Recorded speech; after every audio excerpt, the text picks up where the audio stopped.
As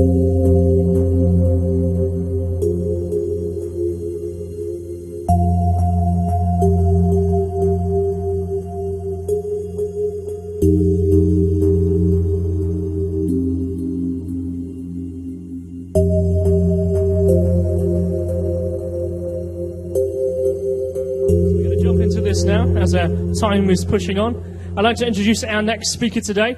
We have Caroline McKendrick. Caroline's biography says that Caroline is a non-academic paranormal investigator that is based in Somerset in the UK, so she's not too far from here. She has spent many years in previous roles in the government and the public sector to assist in her fieldwork, research and investigations. Caroline is the lead investigator and case handler for her group that she runs in Somerset. Caroline also sits within the ASSAP exec and is also the National Register of Paranormal Investigators and the lead spontaneous case handler for ASSAP. So without further ado, I'd like to bring Caroline onto the stage.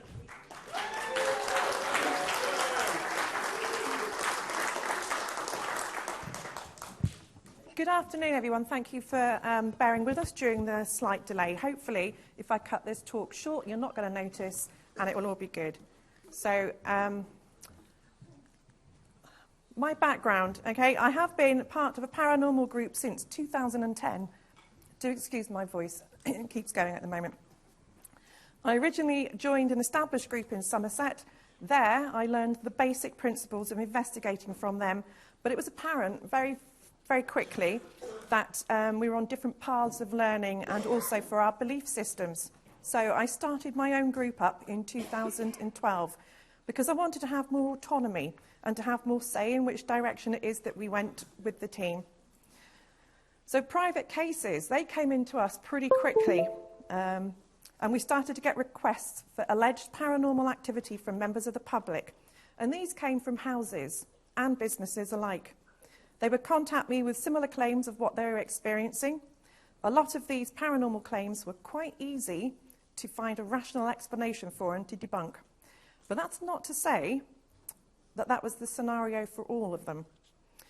So some of the cases, the claims were debunked, but some still remain unexplained to today.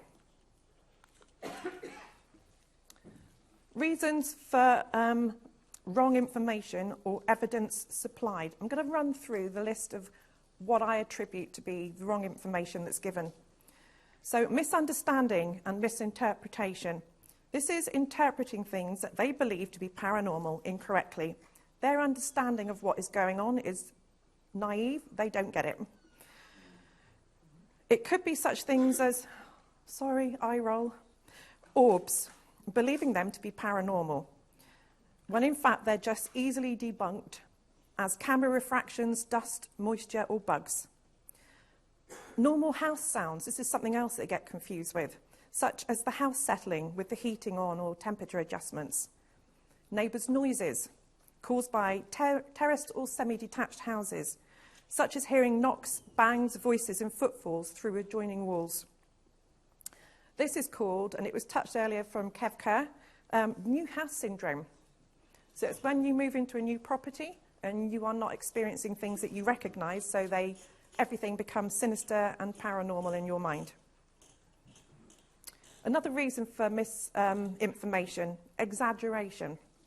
For example, if they have recorded something in the kitchen and they say, the ketchup bottle flew out of the cupboard at force, and then you look back at that kitchen cupboard and that ketchup bottle, and it's very obvious when they put the bottle into the cupboard, you can see that it wasn't put in correctly. And with normal gravity, a little bit of a help, boom, down it comes. But that in their mind is paranormal.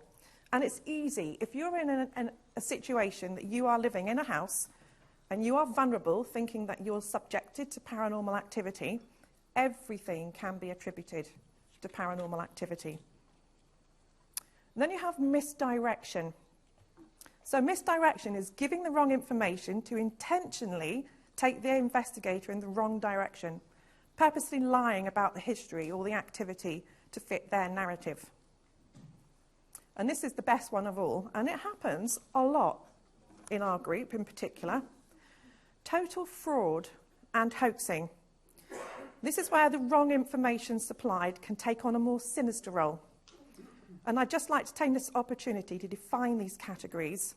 Fraud, a deliberate intention to harm or deceive done by or involving deception. Hoaxing definition, to trick or to deceive someone, to play a practical joke. And the reason behind these false claims can be varied. Today, I'm going to share with you 3 cases that I have dealt with within our own team that involve the fraud and hoaxing, and explain why I feel they occurred.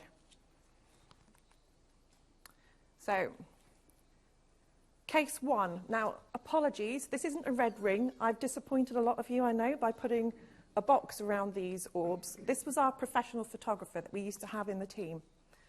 So, these 2 pictures were supplied by the case client. And the case client was absolutely convinced that she had paranormal activity going on in the house. So we were contacted by this female in her early 30s. She lived alone in the house with her young child in the rented property. Her male boyfriend stayed a few nights a week. And she informed us she was experiencing paranormal activity since recently moving into the house. She stated that she was hearing noises and voices in the night. Things were moving and going missing from the property. And she was waking with scratches on her body. She stated she was also capturing a lot of orbs in photos taken in her house. So some of the team visited the lady at the house to get further information. She was in the company of her sister. No one else was present. In attendance was me and our professional photographer that we had at the time. During the questions and the interview, she informed us that she was in a rocky relationship with the boyfriend, which is why she'd moved out of his place and she got a property on her own with her own child. In this gathering of information, she told us that the boyfriend had immediately attributed all of the activity to a deceased family friend and an ex-boyfriend of hers. Now, this person had died under confusing circumstances that weren't determined, and it wasn't determined if it was suicide or death by misadventure through drugs. So she was distressed at the losing of this close person that she had known in her family. And when I asked why she thought that this was the case, she replied that it had been suggested by her boyfriend and it had made sense. And she was terrified to stay in the house alone or with company. So she had decided to stay with her sister until the problem could be resolved. Whilst the client was making coffee, her sister voiced concerns about the boyfriend. He was trying to keep the client away from friends and family and was aggressive towards the sister and the child. So obviously I had concerns for safeguarding when this came to. But this confirmed to me all the other information that we put together. So gathering more information, we plotted the dates and the activity that had occurred, and a pattern formed pretty quickly, actually. What days do you think that the activity happened, guys? When the boyfriend was staying. Okay. It doesn't take much to kind of set patterns when you're starting to list dates. So we didn't want to kind of attribute everything to being a total hoax at this time. We did take readings and we took analysis, we did recordings, we questioned, did all the normal stuff that investigators would do, and we found nothing anomalous at all in that property.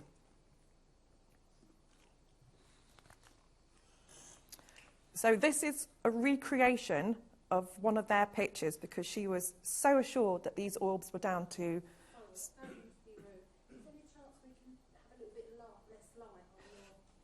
You can, but I won't be able to read my script. Maybe we should try and tighten your... Oh, they want more. No, that's okay. Turn it down. I'll stand here if you guys don't mind. Do you want to use the other mic? No, it's fine. It's not the mic. They want the lights down. Oh, okay. Yeah. Sorry, just bear with me.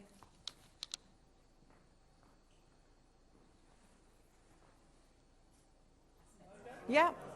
I'm just going to hide over here behind the TV. It's probably best for all those who don't want to kind of like ruin their food before lunch anyway. So, oh, that was the correct answer, everyone. Thank you. Right. So this is a recreation that our photographer did. Again, he put the ring equivalent around here, but in the original photograph, she had white jeans on. Now, anybody who's like experts in photography, cameras, we know how light refracts and reflects against an SLR and stuff like that. So what we did is we put a white towel across her leg to try to be as recreative as we could. I've got to find light now, just bear with me. So as you can see, orbs and camera blurs were created. We did return a few days later to update the house with findings, but you can imagine the predicament I'm in. I've obviously got to have a very difficult conversation with this lady. We discussed all the issues we found and our concerns and explained that nothing that we had found in that property attributed anything to paranormal activity. We explained that we had concerns, and the only way that we would know for definite is if that she stayed in the house with her sister and no boyfriend was to be in that property for 2 weeks at all. No paranormal activity occurred after that. So that was case one, ladies and gents. But that, for me, if you're asking my opinion why I thought that paranormal activity and what to attribute it to, coercive control. He obviously, in my opinion, wanted this lady back in his life, and her living in her own property was not convenient to him. So he thought if he terrified her, then she would go back. And it was working. But she just needed to have the support of her sister and a team who could plot the information that was given to them. Case two. Now, before I start talking about case two, anyone who's an investigator, you get that one case in your life. That's the case. I'm talking to you about misdirection, hoaxing and faking. It doesn't matter how much information that you have to prove that you have a haunting in that house. They still hoax, because what they want to do is reel you in and keep you interested. So just bear that in mind. This is the most haunted event that we've dealt with. This took years to deal with this. We got the SPR involved. It was huge. And there is going to be a book about it. But hoaxing, and it puts that element of doubt in your head and makes you question every detail they give you thereafter. So in this case, 2018, a family of 4 were living in a house in Dorset. A female in her late 20s, her partner in his late 20s, a female child aged 7 and a male child aged 18 months. And can I just state, if anybody actually sees this next photograph in a minute when I change it, if you know where this house is, you shouldn't do, but if you do, please do not explain where it is. All I'm going to say is it's in Dorset, okay? So this long-running case had a reported high-end activity, huge amount of stuff that was going through. And it was immediate, apparently, to the clients when they moved into their property that something was amiss. The initial correspondence that the male householder said was that the entity is mimicking the children, and it leaves scratch marks on the youngest. We've got all sorts going on. The situation's been getting worse over the past 3 weeks. We've seen dark shadows and figures. Things go missing from the house, and the kids' toys go off during the middle of the night when everyone is asleep. So this is the very initial communication that we've had with this client. The fact that the client was suggesting that the children were being marked was a significant concern to all of us. So children's safeguarding was a possibility. Now, given that I'm an ex-police officer, I called in a few favours from police officers that are current still at the time, and I asked if they had any knowledge of the people in the house, and they had none. So believe you me, I went to the top, safeguarding was checked, nothing was there to raise any concerns to us. Okay, this is in Dorset, the house. So during the initial investigation, really odd activity was experienced by everybody in attendance from start to finish. Recordings were captured and incredibly high readings on EMF inside the hallway, which was where most of the activity was reported to be coming from. It had definitely proven on this initial investigation worthy to return to do a full investigation at a later date. So that return investigation that we went to a week later and subsequent ones also provided very good evidence of activity occurring in the house. This is high-end stuff. But despite having a lot of recorded activity and evidence to substantiate their claims, fraudulent activity takes place in this case by the male householder.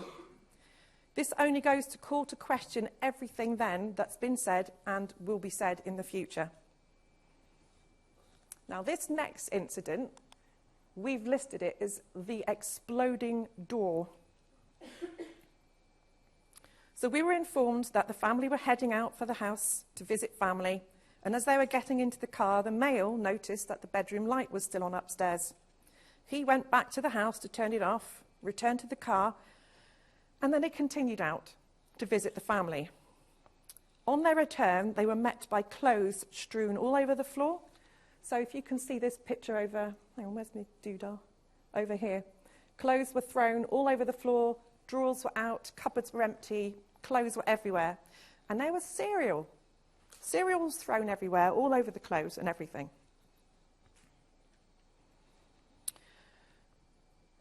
So this total fraud was not explained to me until many years later. The couple had split up at this point, and she did not know that this was a fraud at the time. She only found out during the breakup in one of the arguments. I can't begin to explain or understand the psychology of the mindset of this person. And he's committing an intentional fraud. What was going on in his head? The sheer terror of that family when they came back from their family outing and they came in to find the door totally ripped off, smashed to bits. What was going on in his head to then attribute it? Still to this day, I can only surmise what happened. The family did not want any media intervention, so money and fame was not their driver. They only accepted a magazine interview when we put that forward to them because they wanted to move house to get away and take the children somewhere else so that they weren't subjected to this anymore. So it wasn't for media attention, but they took the magazine deal to pay towards their costs for moving.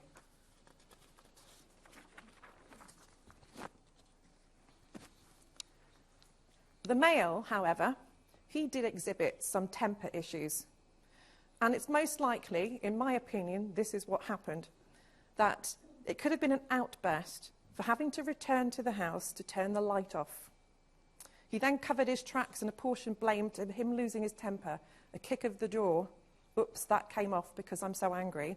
Now, how can I get away with this? I'll throw a few clothes around and say the poltergeist did it. It's the only thing that I can think of that is why he did that. This was a high-end case with incredible experiences that we still can't explain or debunk. And as I say, there will be a book coming out next year that will hopefully tell you all about this in a bit more detail. Case 3. I was contacted by a male in his late 40s, living alone in his rented house. He was pretty distraught when he called me. Now, this is quite an unusual one. He'd visited the family's graves. And whilst there, he reports he saw a man standing nearby looking at him. He was an older man wearing a top hat and an Edwardian-style suit. Over the next couple of days, he started to see him everywhere, at home, at work, in the back of the car when he was driving. These apparitions continued throughout the case. He then reports that activity in the house started and was occurring fast. So first of all, there was a report from an old Bible, incredibly old, but that Bible then apported away and was replaced by this book. And this book was a first edition US, crikey, what have I called it in here? All about the Pilgrims and how they came to to America. And it was all about Abraham Lincoln and setting up with the Constitution and things like that. So, for a start, if he's going to fake this, where's he going to get stuff like this from? You know, it's not your normal everyday book you can go into somewhere and get. So, when you're told these fanciful tales, you have to accept that they're true until proven differently. Then the next thing he told me, one of these cars over here ended up in the front room. He'd gone out in the morning. Don't forget, he lives alone. Came back, and one of these cars is going round and round and round in the front room, allegedly. So he then goes on to say, but I don't know how it got down there, because it wasn't me that put it down there. And I don't know how it went round and round and round, because there's no batteries in the remote control. So again, you take this stuff that they tell you and make notes that this is all happening on these days, and you try and find your patterns. So I carried out extensive interviews by telephone and made arrangements to visit with the team for the next few days. The team attended, and although there's no concerning readings in the house, no high readings of electrical output or anything to suggest faulty wiring or anything like that, we did hear and capture on recordings disembodied voices. They came in response to me calling upstairs to one of my teammates. John, if you come down, perhaps if you ask a few questions to the house owner, maybe you'll have more luck, because I'm female and it might not like talking to a female. So that kind of thing. And then a male voice came from the kitchen, yes. And we just all stood and went thinking, where's the cameras? Because it was so audible, and we captured that as well. And in that same meeting, we had knocks, bangs, taps, and they appeared to come to different parts of the house, so not just from one particular wall, as if he'd set it up, for example. And we heard a child's voice and footsteps running above. Obviously, we checked everything out to see if there's any hoaxing that was going on. Nothing. We couldn't find anything, so we had to accept it for what it was. So again, despite having high-end claims, with some corroborating evidence to support this, this male supplies footage which I am convinced is hoaxing or fraud. So I'm just going to ask Christian if he can pop this on in a minute, and what we're going to do when he pops the video on, I want you to concentrate up here and listen very carefully, because you'll hear a click before the cup flies off.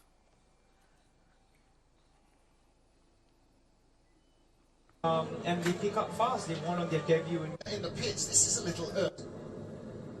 Yeah, he's halfway through his stint. So this is his third stop. I wonder whether they're using the slow zone for, possible. To make another pit stop. Well, and to make changes, you would think they're reacting to something maybe that you would maybe not. Now, a lot of times, even in free practice, the car will be wheeled back into the garage to do something that seems relatively minor. And the reason for that is you are only allowed 4 men over the white line outside of the pit lane to work on the car, but you can have any other garage. And the other thing We're just going to keep this running because we've got another one. Because they're the tyre changes, they're wearing the armbands, and so if you then need Listen for your the click. gearbox tech or somebody else to go over the line, car goes back in the garage. It gives you room, it gives you space, and it gives you manpower. Jonathan Aberdine still holding off Lorenzo Colombo. Aberdine, though, a little bit at 6s and 7s, Peter, as they came down into the Porsche curves. Well, that's a brave move. Yeah, he didn't quite feel that he had the space to take the racing line, did he? I think he thought the Prema car was just a little closer than it was. Yeah, it's still very early in the race, and to pull a move like that would be a bit risky, so I think it was... So what would you think if you were sent that? Lots of questions. I bet you've got lots of questions you want to ask this guy that lives in this house. Well, do you know what? So did I. So I said to him, can I just ask why you were recording from that angle? Why are you recording low? Why weren't you recording, he said, oh, the man stands in that doorway with the top hat. Okay. So I want to corroborate this, Mr. Case 3, so I'm going to bring some cameras from our team in. Oh, that's intrusive. Okay. Here's some cameras that you can buy yourself, and you then download all the information, and when you have something happen, send me the details and I'll analyse it. Oh, okay. So I sent him the links for the cameras. They didn't turn up. I then sent him, another link for a different camera. They didn't work. And you can see a pattern forming. So when we were pushing to say, well, we need to actually have some evidence, some proper corroborating evidence to look at this, it wasn't convenient to have these cameras put in there. So you start asking yourself what's going on. And then communications with this chap went a little bit fuzzy. The next thing we know, he says to us out of the blue, are you coming back again? I said, yeah, we'll come back. We'll come back and put the cameras in. Give us a date. And then you can have total autonomy over these cameras. And when you find something, you download it and give us the information, even though it was a hard drive we were supplying. Yeah, okay. The day that we were going up, I've got something that I need to do. I can't be there. And it kind of went on like this. And then he said to us, I've got to find this now so that I can...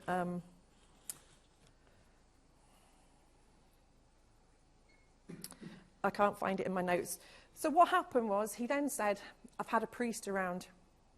He was so terrified, he went flying out of the door and was giving himself Hail Marys and chucking holy water around like it was going out of fashion. I said, oh, great, then you'll want us to bring the cameras up, will you? No. I've got someone from a media company coming in a couple of days. And I said, okay, well, we're going to close your case down because we don't get involved if media is brought in. If you want somebody reputable in the future, I know people in the media who are reputable, who will look at this sympathetically, and they'll give you the support that you think that they can bring to you. But media and us, we don't work together. So we said, if the case changes and you need us to come back, we can reopen the case. It's not a problem.